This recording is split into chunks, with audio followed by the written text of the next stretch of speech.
Hi there, this is Sarah with Strega Tree Apothecary, and I'm out hiking and thinking about how to teach people ways to listen and connect.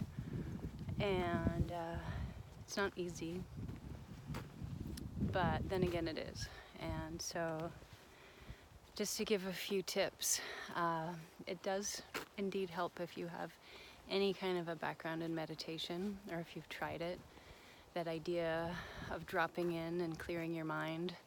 In Vipassana, it's just noticing the inhale and the exhale, the feeling of the breath moving on the upper lip, and just doing that and following a breath cycle for a while so that you can start to drop into your own body and start to release the winding thoughts that swirl around our head.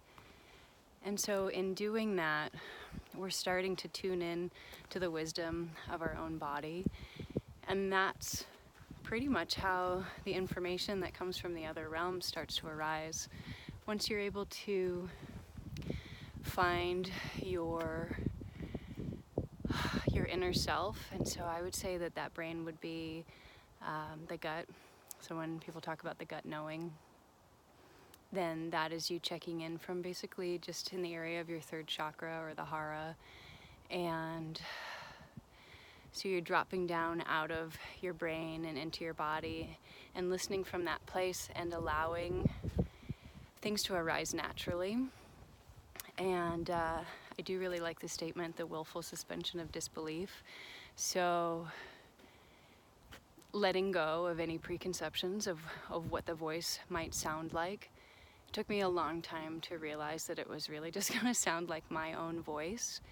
But then I started using divination tools, shells and dowsing rods and stuff, and I was able to get the confirmation that what I heard that came through in my own sounding voice in my head was the wisdom of the beings that I was trying to check in with. And so being here out in nature, often that's trees or plants or the wisdom of the animals. I'll work with wolf on protection and boundaries. And so if you allow yourself to sit and, like I was saying, like go into whatever the meditation is, just to clear your mind and drop into your body, and then ask a question and then just see what arises. And it can definitely surprise you. It's great to keep a notebook and to be able to chart what comes up and to be able to flip back through it over time and realize that a story is coming together and starting to tell you, especially when you visit a place more than once. You start to get to know the terrain, and then the beings of that place start to talk to you. It's always a great idea to bring offerings if you're asking information from something outside of yourself.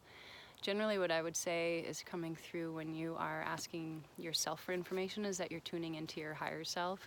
So in Egyptian alchemy, that would be considered the Ba. And so it exists about an arm's length above the head.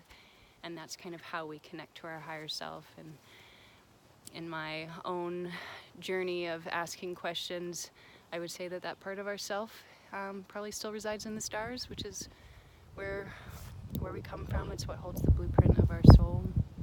And from there, we'd be tuned into what would be the Akashic records and basically all of the wisdom. And if we allow ourselves to listen and to be humble, I think we can get a lot of information ourselves.